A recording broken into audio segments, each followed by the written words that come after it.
Nous laissons derrière nous tout ce que nous avons de plus cher. Enfants, épouses, amis, pères et mères. Fièrement, nous répondons à l'appel du devoir. Pour que les déplacés et les réfugiés rentrent à la maison. Pour que nos enfants reprennent le chemin de l'école. Pour que jaillisse la lumière de la réconciliation entre les peuples, pour le Mali, pour la patrie. Cette voie, nous l'avons choisie, au prix de nos vies. Nous défendrons nos couleurs. Et si nous laissons derrière nous, veuves et orphelins, nous vous prions, prenez soin d'eux.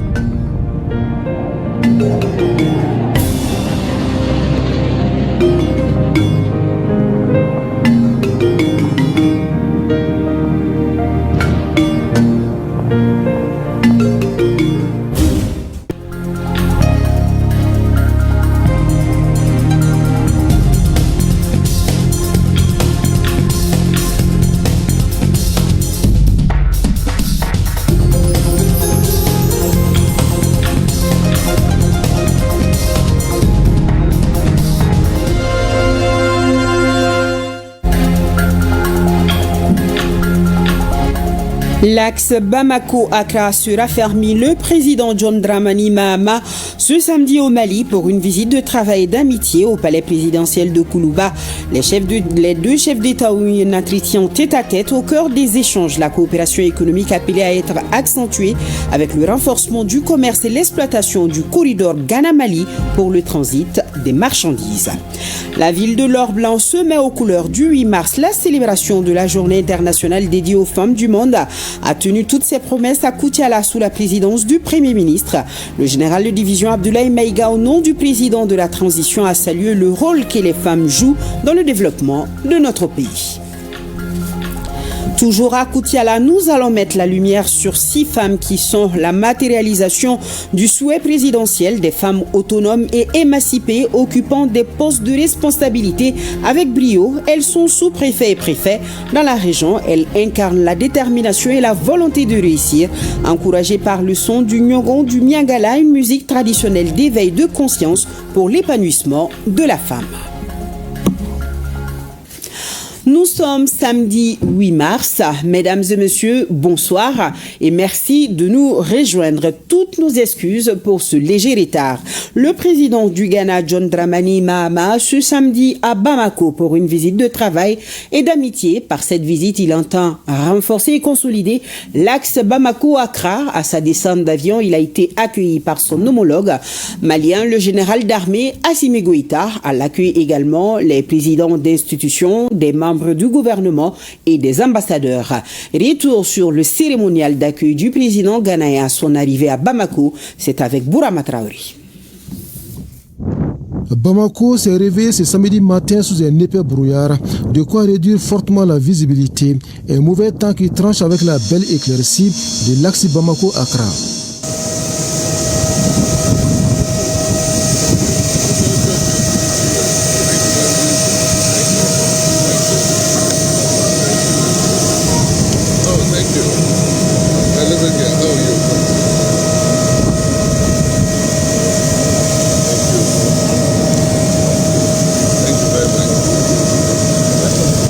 Le président du Ghana foule le sol malien 2 mois et 1 jour après son investiture, précisément le 7 janvier 2025.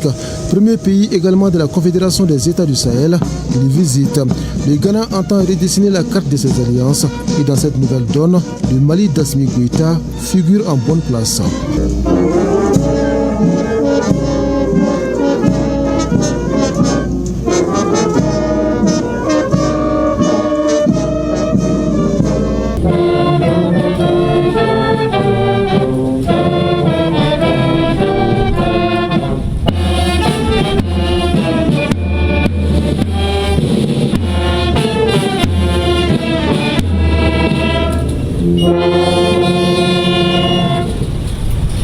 Le président John Dramani Mahama est donc au Mali pour une visite de travail et d'amitié.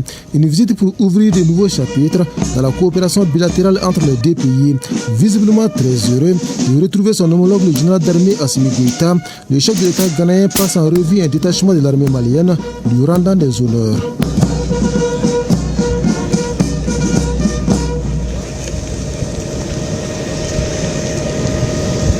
Des honneurs militaires suivis de la salutation des corps constitués, des présidents d'institutions, des membres du gouvernement, ceux du cabinet présidentiel et des ambassadeurs. Tous sont là pour saluer cette visite du président ghanéen au Mali.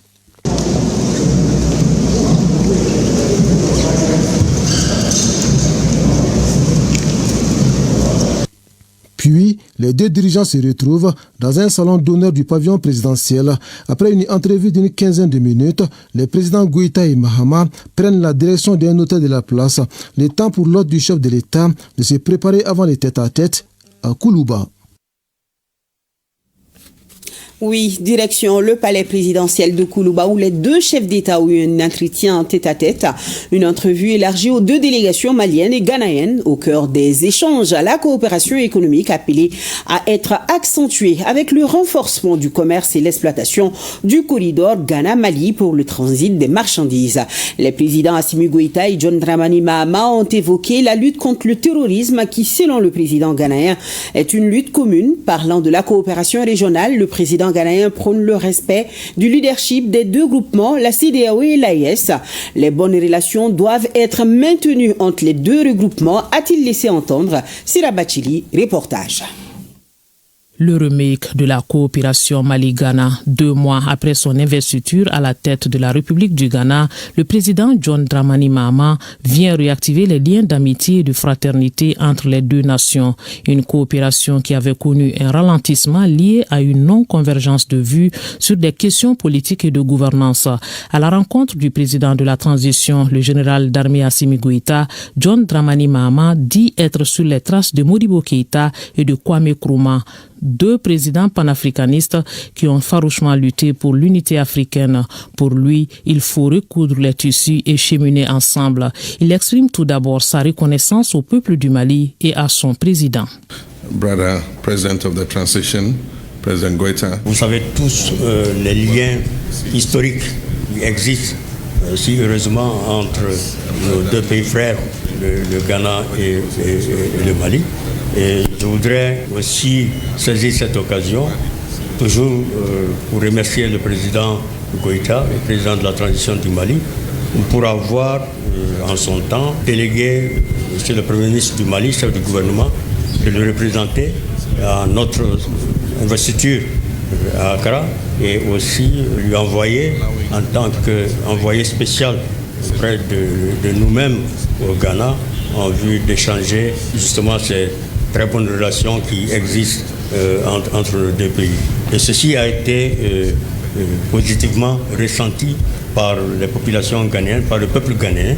Et justement, je choisis ce moment précis pour vraiment le remercier vivement de ce geste qu'il a fait en l'égard du Ghana.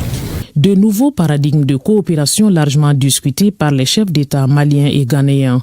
Pendant 1 heure, le général d'armée Assimi Goïta et John Dramani Mahama ont échangé sur les mesures visant à intensifier le volet économique entre le Mali et le Ghana à travers les échanges commerciaux appelés à être mieux encadrés. Une entrevue élargie aux 2 délégations pour dégager les pistes d'une coopération solidifiée. But we also took the opportunity to Ça a été pour nous une opportunité de revisiter ces liens commerciaux qui existent déjà depuis de très longues dates entre les 2 pays.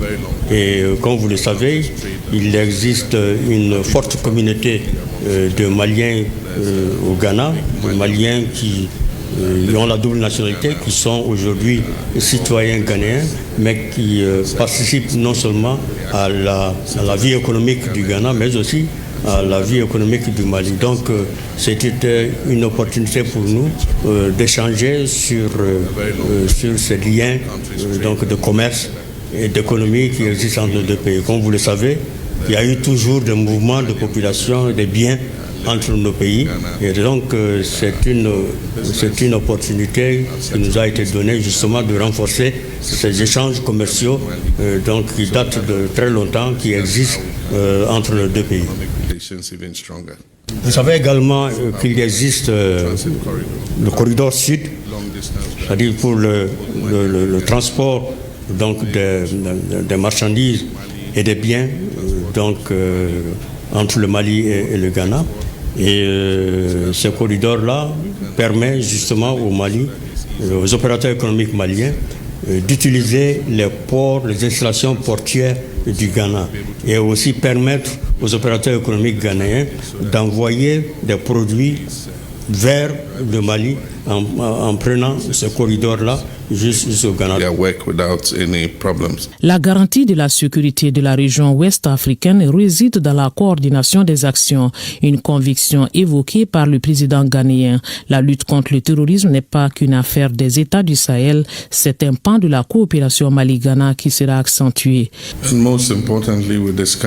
Nous avons évidemment discuté de nos relations de deux pays en termes de coopération en matière de défense et de sécurité afin de poursuivre la lutte contre le terrorisme. Vous savez très bien que le terrorisme n'existe pas seulement qu'au Mali et aussi dans les autres pays de l'Alliance du Sahel, de la Confédération, et qui même au-delà dans d'autres pays du Sud, notamment le Ghana et d'autres. Alors donc nous avons échangé afin de voir ensemble dans quelle mesure nous pouvons donc mutualiser nos efforts afin de lutter efficacement contre les groupes terroristes, contre le terrorisme, donc dans la sous-région. Dernier point abordé, la coopération sous-régionale. Pour John Dramani Mahama, le respect du leadership s'impose et à la CEDEAO et à l'AES. Des relations peuvent être établies entre les deux regroupements. Yes, we discussed it and Ces relations peuvent exister entre la Confédération de l'Alliance des États du Sahel et la CEDEAO, prise en tant que regroupement dans la sous-région. Nous avons compris qu'il y a eu une sorte de manque de confiance entre les leaders donc, de différents regroupements donc, de la CEDEAO et la Confédération de l'Alliance des États du Sahel. Mais je pense que ce manque de confiance doit donc être corrigé et afin qu'il puisse y avoir le respect mutuel entre donc, le leadership donc, de chacun de ces regroupements au niveau de la sous-région. Donc nous allons pouvoir travailler afin que puisse exister des relations donc, dignes de son nom entre l'AES, la Confédération donc, des États du Sahel qui existe, qui est irrévocable, et aussi la CEDEAO. Je suis un ancien parce que j'ai été en son temps président en exercice de la CEDEAO et je peux dire également que je suis nouveau parce que je viens d'être élu président de la République du Ghana. Nous sommes entre nous, nous sommes frères, nous sommes tenus à vivre ensemble. Et donc, Ghana, à travers ma personne, nous avons pris l'engagement de poursuivre d'appui donc à la Confédération et aussi de travailler à faire en sorte à ce qu'il existe ce lien entre les deux regroupements, entre la Confédération des États de l'AES et la CEDEAO donc dans notre espace ouest africain. Pour une collaboration fructueuse plus étroite entre les acteurs du secteur privé des deux pays et favoriser les échanges commerciaux et avec l'appui à la lutte contre le terrorisme, la Grande Commission mixte Mali-Ghana, dont la dernière rencontre date de 2011, sera dynamisée avec de nouvelles orientations. Et en marge de sa visite de travail d'amitié au Mali, le président John Dramani Mahama a visité cet après-midi le mémorial Kwame Nkrumah situé à l'ACI 2000.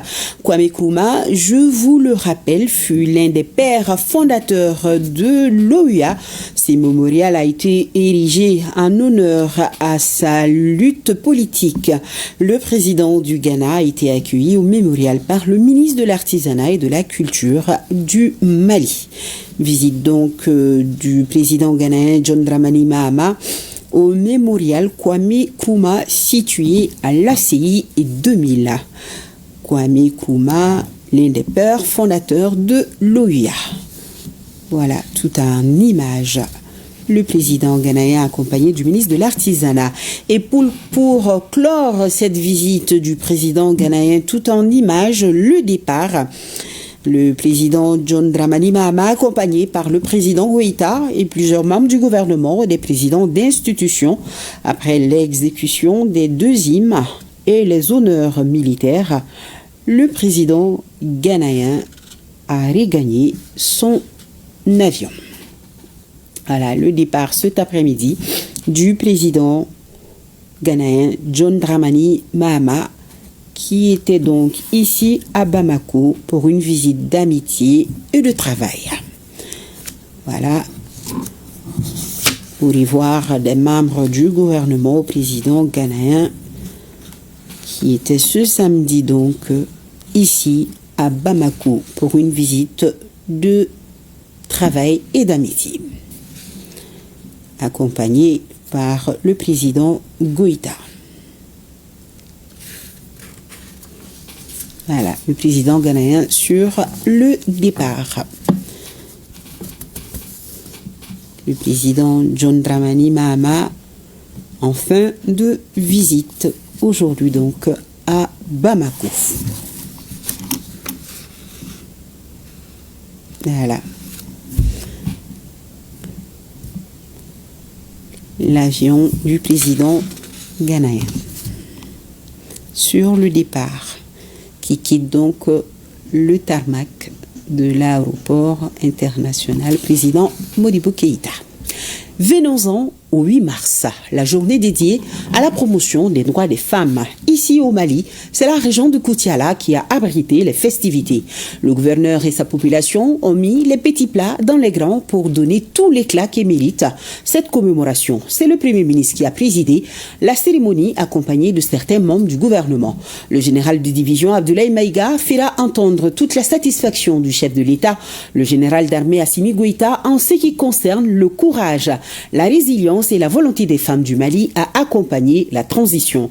Le thème de l'édition 2025 est accélérer le rythme de l'autonomisation des femmes et des filles, gage d'un développement humain durable. Un thème évocateur pour le chef du gouvernement car il met en valeur le rôle que les femmes jouent dans le développement de notre pays. Envoyé spécial à Koutiala, Mamari Kone Alioutouri.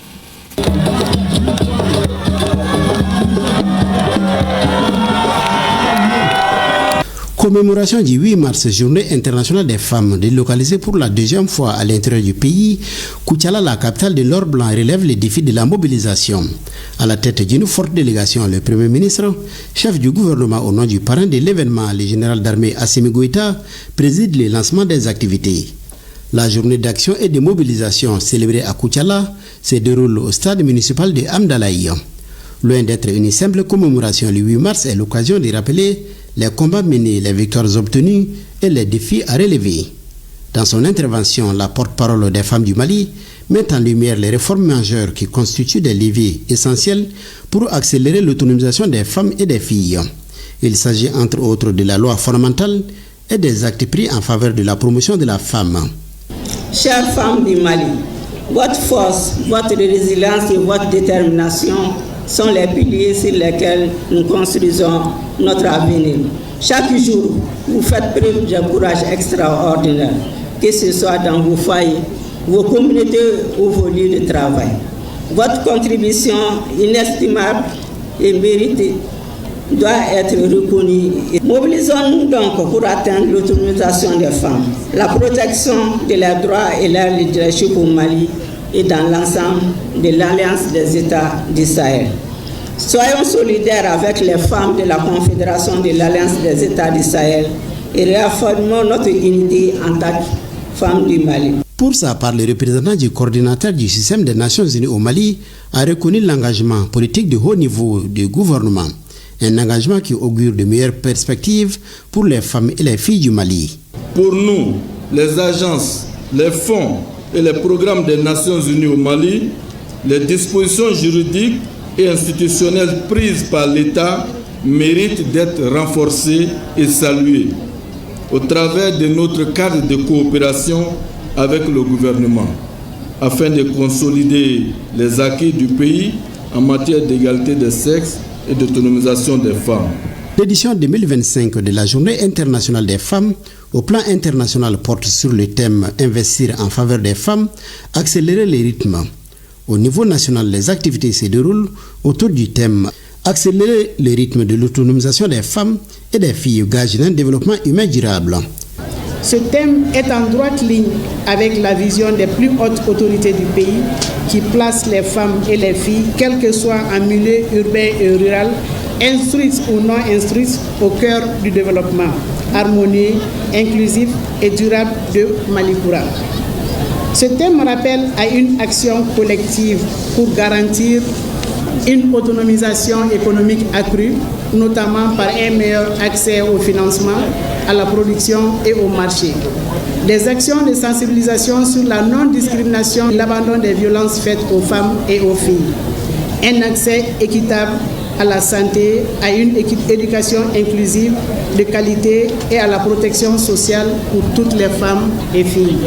L'organisation de cette journée traduit l'intérêt que le gouvernement attache à la promotion des droits des femmes et des filles.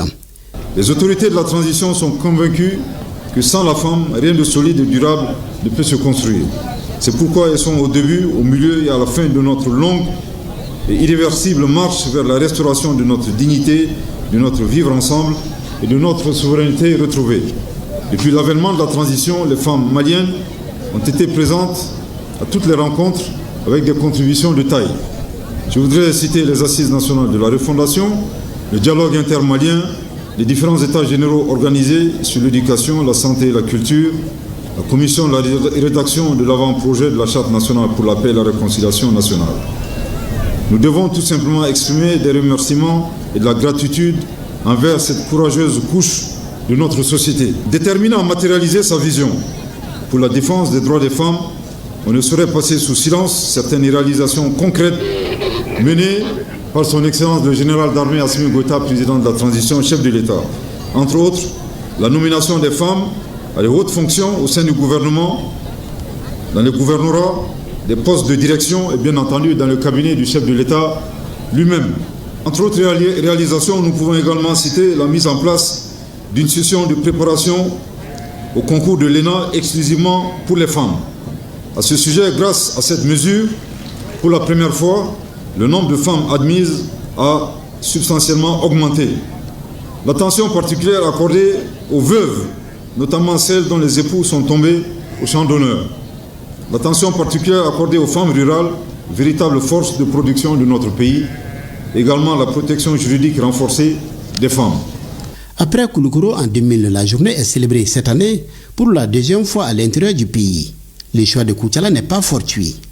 À l'occasion de la célébration de la Journée internationale de la femme à Koutiala, je voudrais transmettre la profonde reconnaissance du chef de l'État à toutes les femmes du Mali et de la Confédération des États du Sahel en général et à celles de la région de Koutiala en particulier.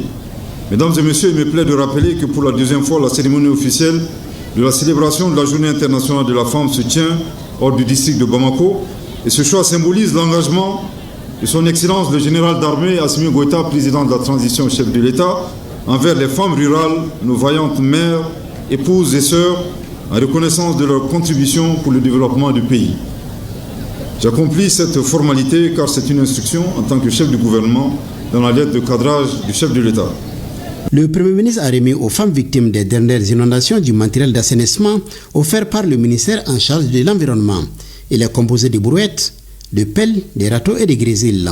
Le ministère de l'Agriculture a également mis à leur disposition des motopompes, des motoculteurs et 10 tonnes d'intrants et de semences.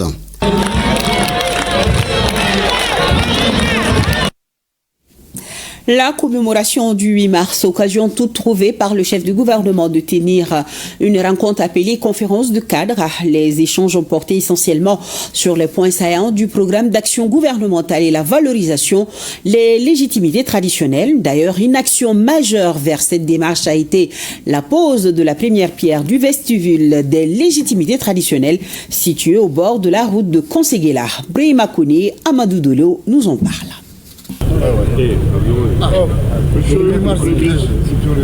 Bienvenue.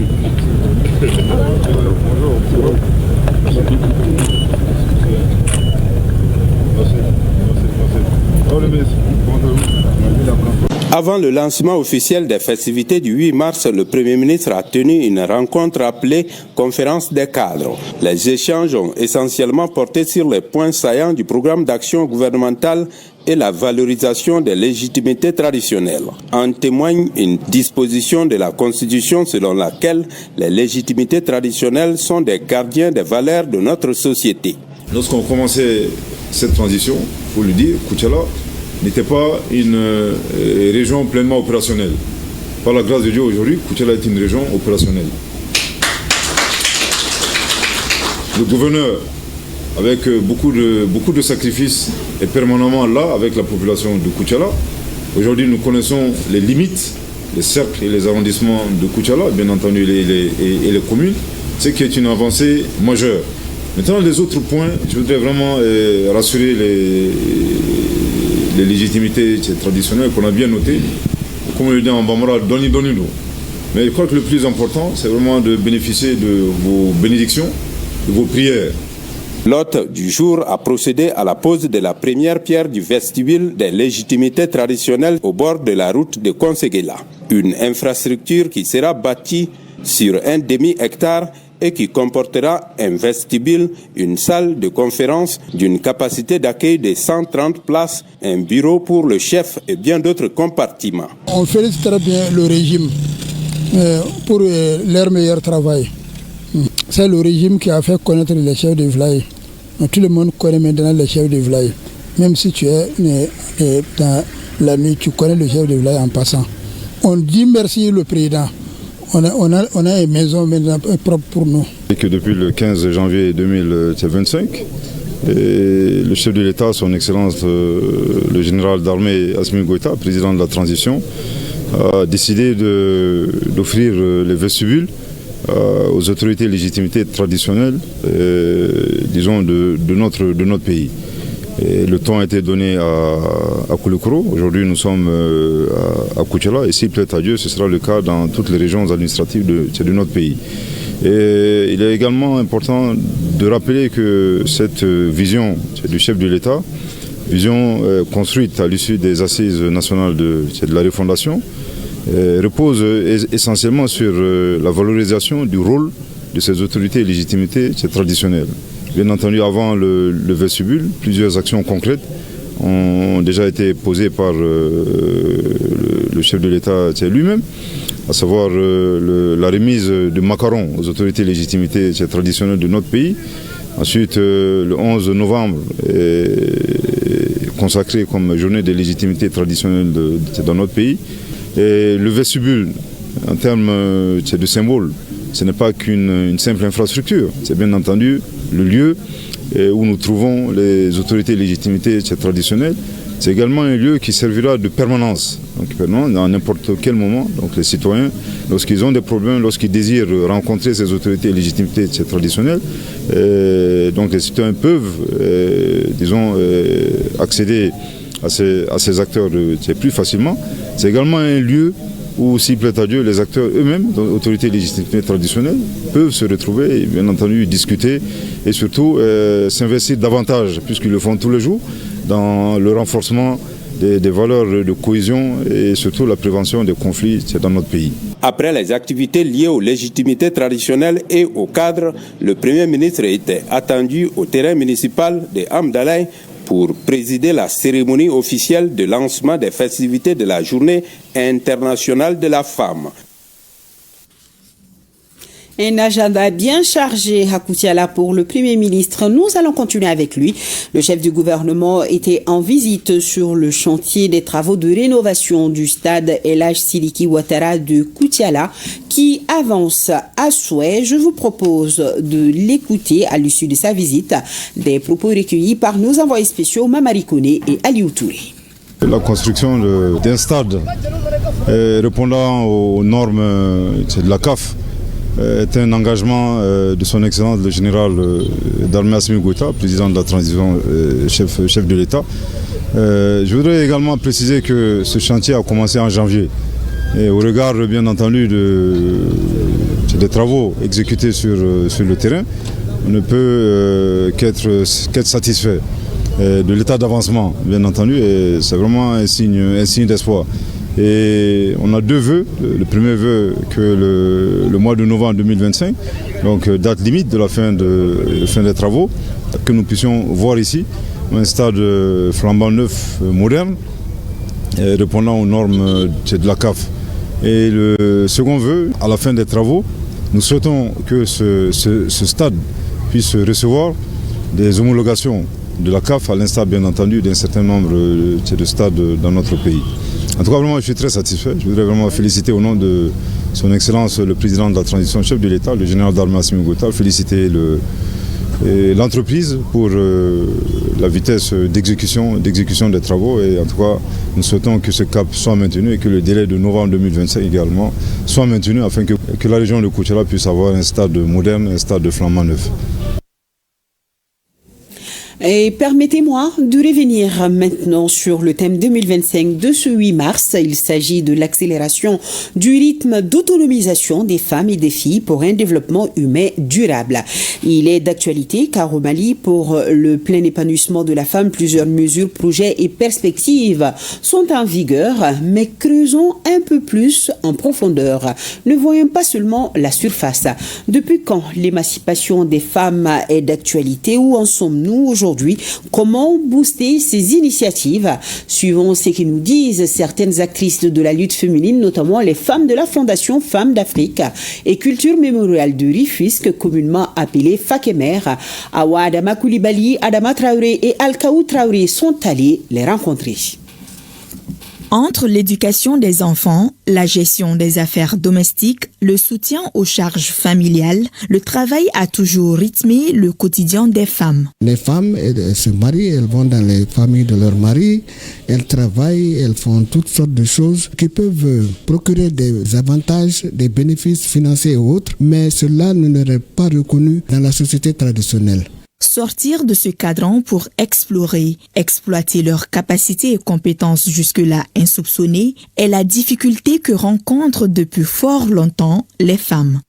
De 1938 à 1956, les premières institutrices du Soudan français n'ont pas seulement appris l'art de l'enseignement. Elles ont aussi appris à faire des femmes, des filles, des citoyennes responsables, des citoyennes qui travaillent pour le développement de leur pays, de leur environnement, qu'elles soient instruites ou non.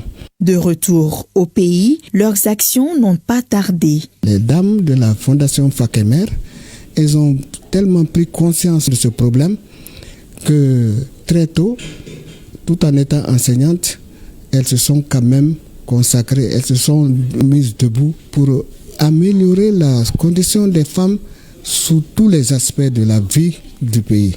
Aspect intellectuel, aspect économique, traditionnel et tout. Et elles n'ont pas oublié leurs sœurs des zones rurales. Depuis lors, la lutte pour l'indépendance de la femme malienne est engagée. Le plus gros fardeau repose sur les jeunes femmes au Mali. Les chiffres le prouvent. Elles sont les plus pauvres, elles ont le moins de niveau d'éducation, elles ont le moins d'opportunités. Et c'est elles qui subissent aussi tout ce qui est mariage précoce, tout ce qui est violence. On veut que les femmes s'assument. Une femme qui n'a rien, tu n'as pas de valeur, tu ne fais rien. Une femme doit participer aux dépenses de la famille. Les investissements pour les enfants sont chers. Si une femme est autonome, déjà elle n'est plus une charge pour la société. C'est elle qui va contribuer maintenant au développement de la société. Donc elle va employer des gens et c'est ce qui fait vraiment boule de neige. Pour atteindre cet état de fait, il faut tout un processus. Les femmes doivent être formées parce que si on regarde le taux d'éducation chez les femmes, évidemment, il y a une amélioration à faire. Il faut aussi qu'il y ait des programmes qui puissent mettre des financements à leur disposition. Lorsqu'on arrive à bien organiser les femmes, c'est-à-dire non seulement les former, mais aussi les rassembler en termes de cohortes. 10 à 15 ans en arrière, l'émancipation de la femme était encore timide. Aujourd'hui, elle est au cœur de toute initiative féminine, de l'État à celle des multiples associations et organisations. La Fondation Fakemer, à l'heure actuelle, a procédé à l'encadrement la formation de certaines femmes qui ne sont pas toutes allées à l'école, mais qui ont des activités génératrices de revenus. Les résultats n'ont pas été négatifs. Sur la plupart des formations que nous menons, non seulement avec des jeunes femmes déplacées depuis 2013, jusqu'à aujourd'hui, nous avons vraiment atteint toujours au moins 80% de nos objectifs avec ces femmes-là, qui à leur tour même parviennent à assurer l'autonomisation d'autres femmes. Souvent dans l'agriculture, dans la transformation agroalimentaire, le petit commerce. Que ce soit dans les régions, dans les cercles, il y a vraiment beaucoup d'associations féminines qui se mettent à la disposition des femmes, qui les aident pour d'abord comprendre leurs droits, pour savoir comment gérer les activités génératrices de revenus. Et c'est tous ensemble ce qui permettra aux femmes vraiment d'atteindre le plein de leur potentiel. Malgré cet élan de solidarité, d'entraide, l'émergence économique et sociale de la femme peine à être effective. Il y a déjà la conjoncture, on va dire économique de manière générale. C'est déjà difficile pour elles, donc ça complique davantage leur vulnérabilité. Et le manque d'opportunités tout simplement. Pour tous ces centres, il y en a plusieurs qui n'ont pas forcément ni les moyens ni les équipements de mener à bien leur mission. Généralement, les associations de femmes s'asseyent et disent on va demander un financement quelque part. Elles ne travaillent pas dans le cadre du financement. Elles ne font pas de plan d'affaires. Elles n'ont pas de formation sur le plan culturel, sur le plan gestion des entreprises. Je pense que c'est ce qui manque aux femmes. Depuis nos mamans, le problème est toujours là et il faut toujours s'y attaquer.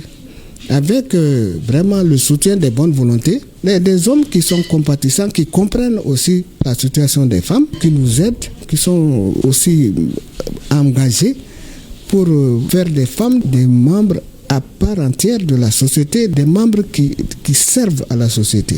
Des batailles remportées, certes, mais le combat continue pour que chaque femme, de là où elle se trouve, soit indépendante. Une situation qui renforcera la diversification économique, la croissance économique inclusive et contribuera grandement à l'éradication de la pauvreté. Un combat de longue haleine. Oui, Awa Adama Coulibaly, matérialisons tout ce que l'on vient d'attendre, c'est-à-dire l'émancipation de la femme malienne. Eh bien, à Koutiala, on nous fait comprendre qu'elle a bien pris corps dans le paysage de l'administration.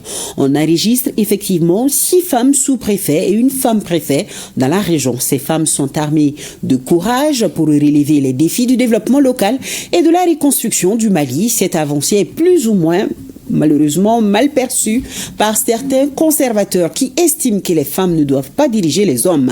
Mais cela n'entame en rien leur volonté de réussir, encouragée par le son du Nyogor du Miangala, une musique traditionnelle d'éveil de conscience pour l'épanouissement de la femme. Suivant les parcours et les défis des Nyeleni en kaki, c'est avec Brahima Kouni et Amadou Doulou.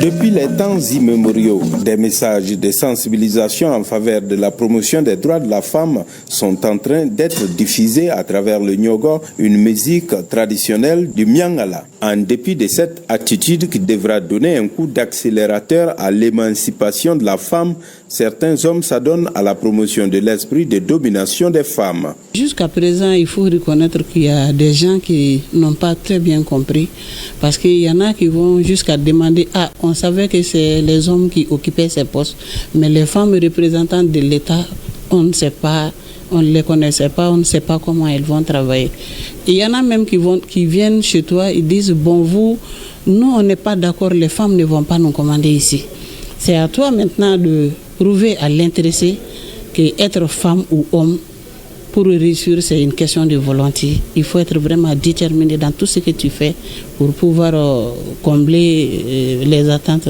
des usagers et surtout de la hiérarchie qui t'a fait confiance. Le nouveau découpage administratif a favorisé la nomination de 6 femmes sous-préfets et une femme préfète dans la région de Koutiala. La détermination de ces dames a brisé la glace de méfiance entre elles et les administrés. Leur capacité d'être à la hauteur des attentes devront favoriser un changement de comportement de ceux qui s'érigent contre l'émancipation des femmes. Tu dois être un exemple d'abord, parce que ce que les autres peuvent faire, qui peut passer sans problème, si un représentant de l'État, surtout une femme préfet, fait la même chose, tu verras que c'est traité autrement. Travailler surtout dans l'humilité, parce que quand tu travailles dans l'humilité, les usagers ont davantage confiance, ça leur permet de te rapprocher. Et quand les usagers te rapprochent, ça te facilite la tâche. Madame le préfet de Mpessoba, Virginie Traoré, était à la sortie de l'ESICA, secrétaire de direction. Elle est admise à la fonction publique en 2001, au compte du ministère de l'Éducation. Elle travaillera au rectorat, puis à la faculté des sciences juridiques et économiques comme secrétaire gestionnaire de la salle d'Internet des professeurs. En 2006, elle décide de se former en droit public à la faculté des sciences juridiques et économiques. Après cette formation, Virginie Traoré est affectée au ministère de l'administration territoriale où elle a été sous-préfet de l'arrondissement de Koumantou en 2014. Virginie Traoré fut successivement sous-préfet de Djouila, première adjointe au préfet du cercle de Yanfolila et aujourd'hui préfet du cercle de Mpessoba. Du moment que les femmes se sont battues pour avoir leur émancipation, on a eu gain de cause. Nous devons vraiment relever les défis en se montrant vraiment déterminés par notre travail. Travailler pour servir nos usagers, leur faire savoir que nous sommes là pour tout le monde. On est là au service de l'État, mais on est des êtres humains comme eux. Une autre femme battante, Nene Madina Samasekou, a gravi des échelons avant d'être aujourd'hui première adjointe au préfet du cercle de Koutiala. Ainsi, de 1998 à 2003, Madina fit ses études à la faculté des sciences juridiques et économiques. Après, elle a passé plusieurs années dans le secteur privé avant d'être intégrée à la fonction publique en 2014. Elle commencera le commandement à Sinzanagar comme sous-préfet. En 2018, Nene Madina Samasekou se verra nommée deuxième adjoint au préfet du cercle de Kolondieba. 3 ans après, notre Nyeleni s'est hissé au poste de premier adjoint au préfet du cercle de Koutiala. Au niveau des arrondissements, Maïmouna Diakité, sous-préfet de Sorobasso, est une sortante de l'ESICA qui a d'abord passé un temps dans l'enseignement avant d'intégrer la fonction publique. Attachée d'administration à Bougouni et à Koutiala, Maïmouna Diakité est nommée sous-préfet de l'arrondissement de Sorobasso en 2024. En tant que femme, c'est un sentiment de fierté et de satisfaction. Si j'ai une bonne mémoire, avant, les femmes n'étaient pas nombreuses dans les postes de responsabilité. Mais actuellement, dans le personnel du commandement, il y a des sous-préfets, les préfets et même les gouverneurs. Ourokia Boiré, une sortante de l'ESICA, intègre la fonction publique en 2009 comme attachée d'administration à l'arrondissement de Sibi où elle a passé 7 ans avant d'être affectée à Sanakoroba pour le même poste en 2016. Aujourd'hui, elle est sous-préfet de Zebala. Nous percevons notre fonction comme une lourde responsabilité que nous pouvons exercer au même titre que les hommes. Sous-lieutenant Oumou Sidibé, Nyang Mariam Daou, Oumou Maïga et Traoré Fata Sissoko sont respectivement sous-préfets de Sanguela, Bongoso, Kwa et Zanzoni. Ces femmes évoluant dans le paysage de commandement sont astreintes à des obligations de réserve et d'exemplarité pour réussir leur mission autant que les hommes. Quittons nos Nyeleni en kaki pour retrouver celle en blouse rose. On va s'intéresser à présent au quotidien des sages-femmes de la maternité du centre de santé de référence de la commune 5 du district de Bamako. Elles sont plus d'une quarantaine à travailler dans cette unité. Elles n'ont pas de repos car pour elles, la vie humaine est sacrée. Le CCRF de la commune 5 enregistre plus de 500 cas d'accouchement par mois à l'occasion de la célébration de la Journée internationale des droits des femmes. L'une de nos équipes de reportage a fait une immersion dans cette unité. Le grand format est signé Awa Ditma Kamara. Centre de santé de référence de Quartier Mali, un établissement de renom, ce vendredi à quelques heures de la célébration de la Journée internationale des droits des femmes. Notre équipe est accueillie au service de maternité, un lieu ouvert 7 jours sur 7 et 24 heures sur 24. La maternité, ce sont des aides-soignantes, des infirmières et des sages-femmes. Toutes enfilent leur tenue et c'est parti pour une longue journée. Ces femmes ont dédié leur vie à sauver des vies. Ici, ce sont 8 000 à 10 000 naissances enregistrées par an, dont plus de 200 césariennes, soit une moyenne de 500 accouchements. La plus âgée, c'est elle, Nanyuma, la soixantaine bien remplie, avec plus de 40 ans au service de la natalité. Elle encadre et accompagne ses cadettes dans leur travail, qui est un véritable sacerdoce. Et voilà à quoi ressemble sa journée.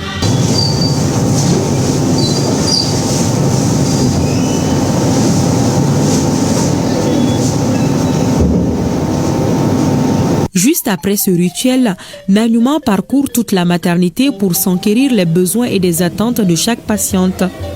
Cette dame est à sa 5e maternité. Pour elle, le choix de cet hôpital n'est pas anodin. Je suis arrivée le 5 mars ici, par suite d'une préclampsie. J'ai été bien accueillie par les sages-femmes. Et après mon intervention, elles se sont bien occupées de moi. Notre sage-femme maîtresse, épouse et mère de 4 enfants, parvient à concilier sa vie familiale et sa vie professionnelle avec harmonie, malgré les défis que cela peut parfois présenter.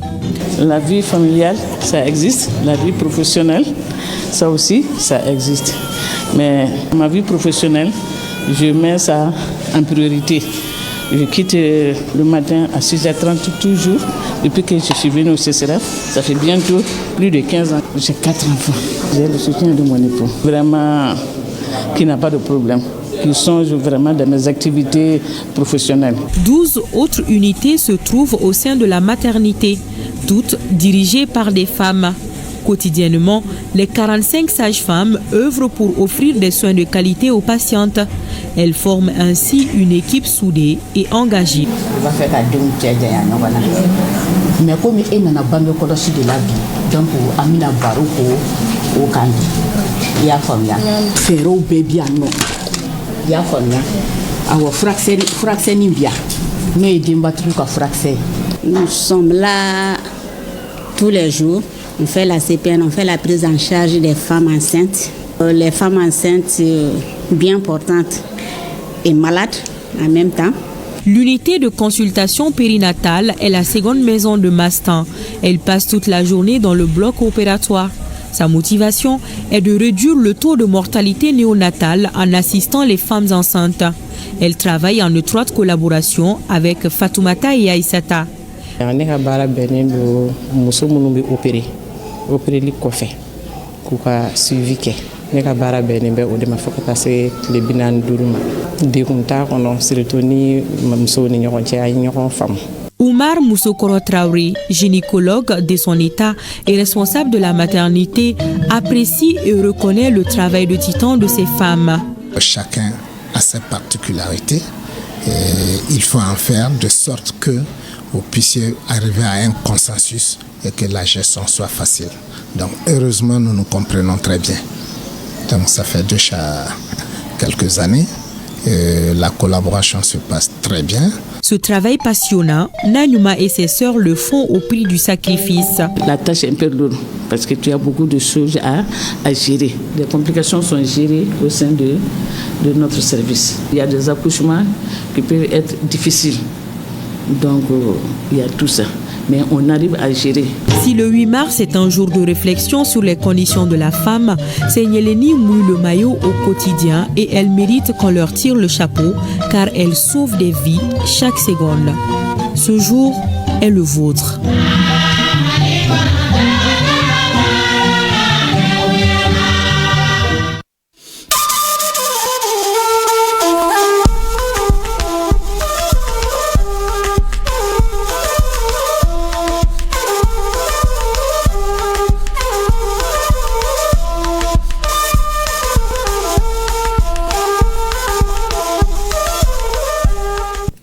Et toujours en parlant de la célébration du 8 mars, le président du Faso, chef de l'État, le capitaine Ibrahim Traoré, a effectué une visite inopinée sur le site de maraîchage d'une coopérative féminine à Zongo, un village situé dans la commune rurale de Lumbila, région du plateau central. Il a encouragé ces braves femmes qui représentent à ses yeux le symbole de la résilience et de la lutte pour l'émancipation. Le point avec Nyakireda. La coopérative féminine de Zongo dans la commune de Lumbila, région du plateau central, reçoit un visiteur de taille. Le chef de l'État en personne rejoint ces femmes qui, depuis leur base, s'émancipent à travers la production maraîchère. Elles produisent sur ce site de 3,6 hectares 10 tonnes de haricots verts, 15 tonnes d'aubergines et 60 tonnes d'oignons. Ces 60 femmes sont des battantes et doivent inspirer d'autres. Le président du Faso, le capitaine Ibrahim Traoré, est fier du travail fait par ces femmes et à travers elles, il s'adresse à l'ensemble des femmes du Burkina. Pour nous, tous les jours, c'est le jour de la femme. Ce n'est pas le 8 mars seulement. Tous les jours, ce sont les jours de la femme. Et le 8 mars, c'est la célébration, comme on dit, de la journée internationale de la femme. Nous pensons qu'il faut plus le célébrer dans le sens de l'émancipation de la femme. Et qui dit émancipation de la femme, il s'agit donc de permettre aux femmes d'être autonomes. L'entrepreneuriat agricole est aujourd'hui un domaine que nous encourageons fortement. Et aussi la transformation. Et qui mieux que les femmes pour pouvoir faire cet entrepreneuriat et aider à transformer à l'échelle locale tout ce que nous produisons. Nous mettrons tout en œuvre pour les permettre d'atteindre leurs objectifs, de s'émanciper et de pouvoir jouir pleinement donc, de leurs activités. Plus qu'une visite, les femmes de la coopérative de Zongo voient derrière ce déplacement une estime, un honneur à elles fait et surtout une marque de sympathie d'un président en phase avec toutes les couches de la société. L'encadrement technique de la coopérative et les bénéficiaires elles-mêmes manquent visiblement de mots pour qualifier cette visite surprise. Ça a été vraiment une surprise pour nous parce qu'on ne s'attendait pas à le voir. On s'attendait à avoir un partenaire au lieu du président. Donc vraiment on a aimé. Voilà, on a aimé. Il est venu vraiment nous mettre en confiance. Voilà, donc sincèrement, nous le remercions pour cette visite. Nous sommes très contents de cette visite du chef de l'État qui nous honore. Il a touché du doigt nos réalités et a promis nous soutenir. Ce soutien sera bénéfique pour nous et nos familles.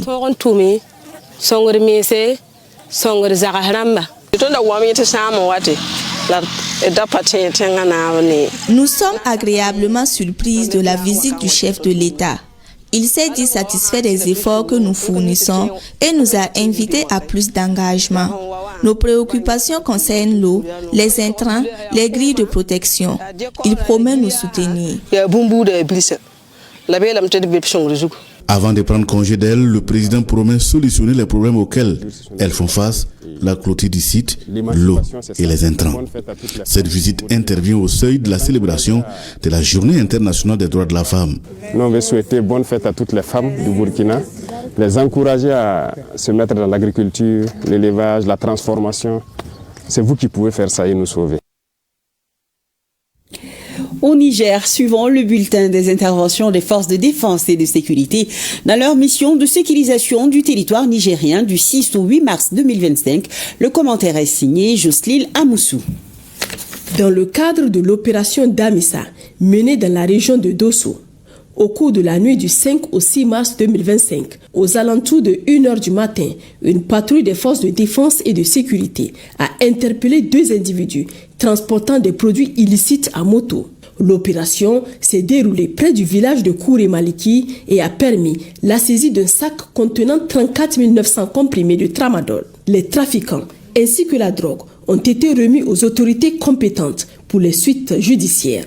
Dans la région de Tawa, au sein de l'opération Chara, en patrouille dans le secteur de Bagaroua, une unité des forces de sécurité a arrêté un individu impliqué dans les activités criminelles des bandits armés opérant à la frontière.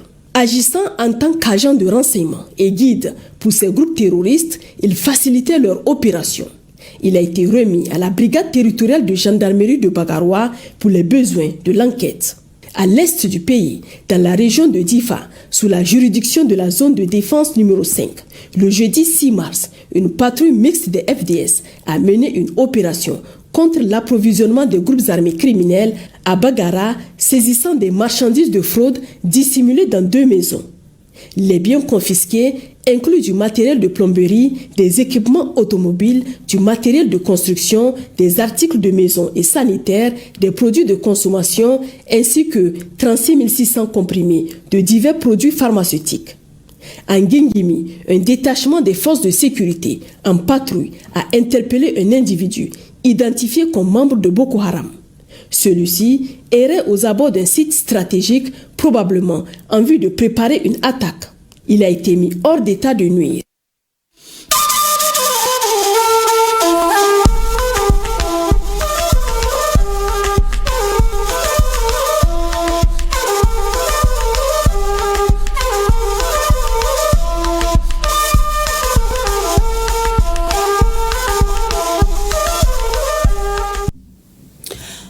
Tonnes de riz pour assister les musulmans. La vente subventionnée de plus de 10 tonnes de riz et la mise en œuvre des mécanismes novateurs dénommés facilités alimentaires. Voilà, entre autres activités prévues pendant ce mois de Ramadan. Elles entrent dans le cadre de la 2e édition de l'opération Sunkalo Solidarité, dont des autorités maliennes et saoudiennes. Adam Maïga Abdul Salam Bambara nous en parle. L'accomplissement du jeûne est un devoir pour tous les musulmans. C'est pour alléger les souffrances des populations vulnérables que les autorités maliennes et saoudiennes ont offert des kits alimentaires au 7e jour du Ramadan. Le don concerne les 6 communes du district de Bamako et les 23 communes du cercle de Kati, ainsi que les ministères du développement social, de la femme et des affaires religieuses. Il a été mis à la disposition des 20 gouverneurs des régions 20 tonnes de riz pour assister les fidèles musulmans. Aussi, 22 sites retenus pour la prière à Bamako et à Kati recevront 880 cartons de dates. De même, le collectif des associations musulmanes du Mali recevra 100 cartons de dates. En plus de cette donation, il y a des ruptures collectives qui sont organisées tout le long du mois. On compte élargir dans 5 régions et peut-être en plus essayer de pouvoir toucher toute l'étendue du territoire. La remise des kits alimentaires entre dans le cadre de la 2e édition de l'opération Sunkalo Solidarité 2025. Les bénéficiaires ont apprécié ces dons à leur juste valeur et remercient les autorités maliennes et saoudiennes. Les efforts fournis par les plus hautes autorités sont à saluer et à encourager pour faciliter la vie des musulmans pendant cette période de Ramadan. Le district de Bamako avait reçu toute sa cargaison composée de 720 cartons, 400 sacs de riz. Au cours de cette 2e édition de l'opération Sunkalo Solidarité, la vente de plus de 10 000 tonnes de riz sera subventionnée. La mise en œuvre des mécanismes novateurs dénommés facilités alimentaires seront organisés. Oui, opération Sunkalo toujours à Douila et à Douanzan. Les gouverneurs ont pris part à la rupture du jeûne, une action de solidarité pour renforcer le vivre ensemble et la cohésion sociale. Mustapha Doumbia Issaba depuis Douila, Almouzer Al-Kamissé Yatara et Sarif Sangari depuis Douanzan. La correspondance. Le gouverneur de la région de Douanza, entouré de la population et des dignitaires locaux, rompent les jeûnes ensemble. L'opération Sunkalo Solidarité vise à partager avec les plus vulnérables en ces moments précieux du Ramadan. Un moment important de se souvenir que la solidarité et la compassion sont des valeurs essentielles de l'islam, a estimé le gouverneur. Elle va non seulement soulager les souffrances vraiment des jeunes chrétiens et musulmans, et d'autre part, elle va renforcer vraiment la solidarité, la cohésion sociale et vivre ensemble. C'est pourquoi la population de la région de Douanza me charge de traduire vraiment ses sincères salutations et remerciements au président de la transition pour vraiment cette opération de bienfaisance en direction vraiment des fidèles musulmans et chrétiens. Le but est bien atteint et ça joue vraiment dans la cohésion sociale. Aujourd'hui, nous tous, nous sommes là. Nous serons là ensemble, donc nous ne pouvons que remercier et être fiers de ceux qui nous dirigent actuellement. Ça présente la cohésion. Chrétiens, musulmans, tout le monde rassemblé. Moi, je pense que Dieu me est fier de nous. Nous remercions le président. Nous continuons toujours vraiment à poser des actes pour que la paix, c'est notre paix, la paix de notre pays, le Mali, la paix de l'AES. Quant au maire de la ville et l'imam de la grande mosquée de Douanza, les deux personnalités ont souhaité à tous les participants un agréable moment de partage. Ce sont des bénédictions de paix, de stabilité et de cohésion sociale qui ont sanctionné cette rupture collective de jeunes initiée par le ministère de l'administration territoriale et de la décentralisation à travers le gouvernorat de Dioula. Cette rupture de jeunes se situe dans le cadre de Sungalo Solidarité organisée par le ministère de l'administration territoriale et par le président de la République, son Excellence le général d'armée Assimi Goïta. Nous les remercions vivement et nous les félicitons pour ces gestes à l'endroit des musulmans du Mali et en l'occurrence ceux de Dioula. L'opération Sungalo Solidarité a choisi comme première destination la grande mosquée du quartier Bolibana de Dioula. Elle a enregistré la présence des centaines de fidèles musulmans qui ont participé à la rupture ainsi qu'à la prière dirigée par le grand imam. Nous sommes très honorés par cette initiative des autorités qui est une première ici à Dioula. Nous avons toujours prié pour le pays et ses autorités. Nous allons continuer dans ce sens. Cela témoigne encore une fois l'attachement, l'attention que les plus hautes autorités ont à l'endroit des autorités coutumières et religieuses de notre pays. Et cela ne fait que renforcer la cohésion nationale. La rupture collective qui s'accompagne de la distribution des kits alimentaires sera organisée dans plusieurs mosquées de la ville de Dioula. Les directeurs régionaux du commerce et de la concurrence de Mopti et de la région de San sillonnent les magasins de stockage de leur région. Objectif, s'enquérir de l'état d'approvisionnement des régions des denrées de première nécessité en cette période de Ramadan et surtout le respect des prix plafonds. Le point avec Drissa Kone au RTM 100 et Suleiman Sidibé Djakalia Traoré au RTM Mopti. Afin de s'assurer de l'approvisionnement correct et régulier de la région de Mopti en denrées alimentaires en ces mois de Ramadan, les autorités administratives, politiques et la direction régionale du commerce et de la concurrence ont effectué une descente dans les marchés de Mopti et Sévaré. Une visite initiée par les autorités du pays pour le bien-être des populations en cette période de grande consommation. Les visiteurs du jour se disent satisfaits du constat sur le terrain. Bon, franchement, je suis satisfait vu l'état, le niveau des stocks et les prix fréquents pratiqués par les commerçants grossistes, demi-grossistes et des détaillants. Donc ces prix sont en dessous du prix administré par le gouvernement. La suite de cette visite, il s'agit maintenant de continuer à contrôler les prix au niveau des marchés. Nous avons vu beaucoup de magasins et la disponibilité en produits alimentaires est là. Et nous sommes rassurés que les prix n'ont pas changé. Nous sommes aperçus que les efforts de l'État en matière de réduction du tarif des hydrocarbures a été aussi un facteur qui a contribué à la baisse drastique des prix des matières de première nécessité au niveau de la région de Mopti.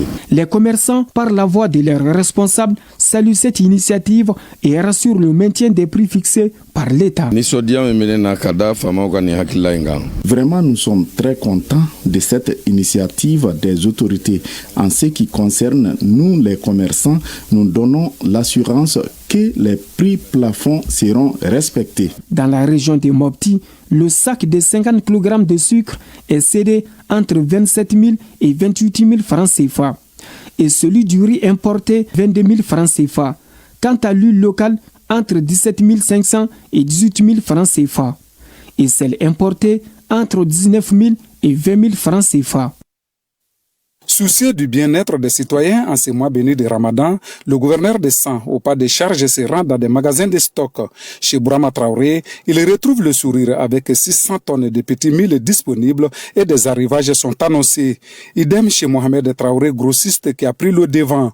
Malgré le soleil, le colonel-major gouverneur et sa délégation se sont rendus à l'huilerie à Satasérémé. Le stock est disponible et des livraisons sont en route.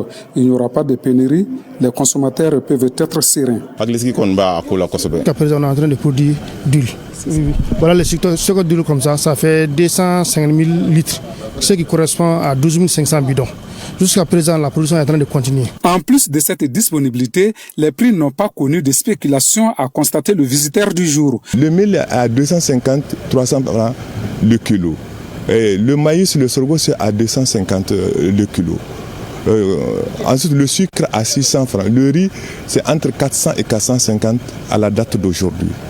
L'huile est entre 900 francs et 1200 francs. Nous avons commencé par visiter un premier magasin, c'est un magasin de céréales, de petits milles. Et après, nous sommes dans ce magasin actuellement avec du sucre, la pâte alimentaire, du riz, de l'huile. Et nous avons constaté que le besoin sera vraiment assuré pour ce mois. Le prix du sucre a réellement chuté. La quantité se trouvant ici et la quantité allouée à la région qui n'est même pas venue d'abord. Donc nous sommes sûrs qu'il n'y aura pas de pénurie pour ce mois. Donc la population peut être rassurée. Un petit bémol à ces tableaux reluisants, le prix de la viande. Il est passé dès le premier jour du Ramadan de 2500 à 3000 francs viande avec os et de 3000 à 3500 viande sans eau. Le directeur régional du commerce et de la concurrence a donné gage de circonscrire cette flambée. Revenons à Bamako et c'est parti pour Ramadan Tour du mouvement Ambiko et son partenaire Groupe Toulise, une campagne d'assistance alimentaire qui touchera des milliers de familles. Et justement, le premier geste de Ramadan Tour 2025 est allé à 200 familles sinistrées de Missabougou. Pour plus de détails, suivons ce reportage de Mohamed Damakeita. Après les familles des veuves des militaires des Kati en 2024, 200 familles à Missabougou qui ont été touchées par les inondations de l'hivernage dernier ont le bonheur de recevoir les vivres du mouvement Ambiko et le groupe Toulise. Nous sommes ici dans le cadre du Ramadan Tour 2025 qui consiste à distribuer 25 000 kits alimentaires aux personnes les plus démunies, les veuves, les sinistrés, les blessés de guerre, les chefs de quartier, etc. Le kit est composé du riz, du mil, de l'huile, du sucre et des dattes. Pour le moment, on n'a pas déterminé toutes les localités, mais c'est des cailles jusqu'à Kidal. Ce geste des mouvements Ambiko et de Toulise, qui n'est pas une première, va soulager à coup sûr les familles bénéficiaires durant ces ramadans. Ces gestes ne nous surprennent guère venant du mouvement Ambiko. C'est le contraire qui allait nous surprendre. Ce mouvement a été le premier à nous assister quand nos maisons étaient dans l'eau. Que Dieu les récompense. Cette opération de distribution va se poursuivre durant tout le mois de Ramadan. Le mouvement Ambiko et le groupe Toulise comptent offrir 25 000 kits alimentaires aux plus démunis à travers tout le Mali. 9e session ordinaire de l'Office du Moyen Bani. Voyons tout cela avec Drissa Kouni. Cette 9e session ordinaire de l'Office du Moyen Bani se tient dans un contexte difficile courant 2024. Contrairement à 2023, la production 2024 a baissé de 24,8%. Sur une prévision de 296 920 tonnes, l'Office a produit 213 724 tonnes de céréales, soit un taux de 72%. Nous avons pu effectivement, en 2024, faire un recouvrement sur la redevance de 109 millions, ce qui nous a permis effectivement de réhabiliter certaines infrastructures. Vous savez qu'à l'Office du Moyen Bani, nous avons 700 km de digues et de canaux d'irrigation, plus de 250 ouvrages de régulation et aussi quelques digues à réhabiliter. C'est sûr, c'est les ressources que nous avons pu le faire, mais c'est des ressources insuffisantes pour faire face aux dégâts causés. L'Office du Moyen Bani a fait preuve d'un engagement sans faille en mettant en œuvre des initiatives structurantes, telles que l'attribution des terres et l'encadrement des exploitants agricoles. Au plan financier, le budget révisé de 2024 s'est établi à 440 127 230 francs CFA pour une exécution de 396 331 797 francs CFA, soit un taux de réalisation de 90,5%. L'ambition affichée par l'OMB au titre de la campagne 2025 est d'atteindre un niveau de production de 319 2 tonnes, toutes céréales confondues. Pour atteindre cet objectif, il est prévu un budget équilibré en recettes et en dépenses de 982 452 154 francs CFA, dont 243 645 534 francs CFA de ressources propres. Cette session va permettre aux administrateurs d'examiner les réalisations de l'année écoulée et de tracer les perspectives de l'avenir.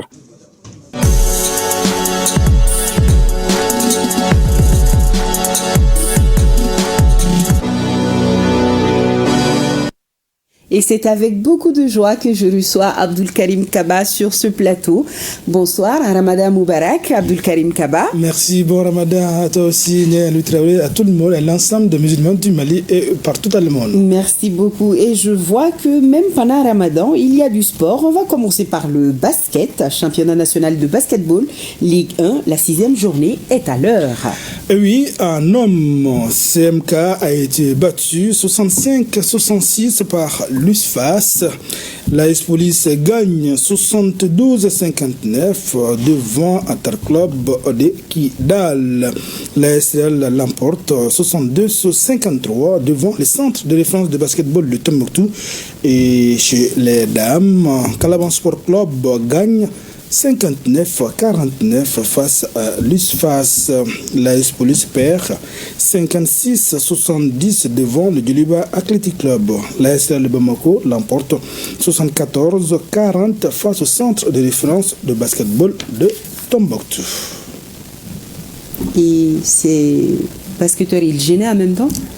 Certains gênent dans la salle la Salamatou Maïgassi à la CI 2000. Ok, nous allons continuer en football. Abdul Karim Kaba. Un certain nombre d'anciens joueurs ont obtenu leur licence BECAF. Au total, ils sont 27 techniciens, c'est-à-dire des entraîneurs de football qui viennent d'avoir leur diplôme de licence BECAF. Un précieux sésame qui leur donne désormais le droit d'exercer leur métier d'entraîneur tant au Mali ainsi qu'ailleurs. Avec la licence CAF B, les récipiendaires composés majoritairement d'anciens footballeurs internationaux ayant défendu les couleurs du pays sont désormais habilités à manager les sélections nationales et les clubs de l'élite selon les exigences de la Confédération africaine de football. Cela devra permettre en tout cas d'impacter positivement le niveau de notre football. Tout à fait, félicitations à eux. C'est tout, Abdul Karim Kaba. C'est ce qu'il fallait retenir. Ben, on va se retrouver demain. Inch'Allah. Voilà, c'est tout pour ce journal. Un grand merci à nos téléspectateurs de Fana, Djouila et Massigui. Je vous attends demain, même heure, même plateau. Bon week-end à tous. Bon week-end à vous, Abdul Karim Kaba. Merci bien, Ali Traoré. Bonsoir à tous.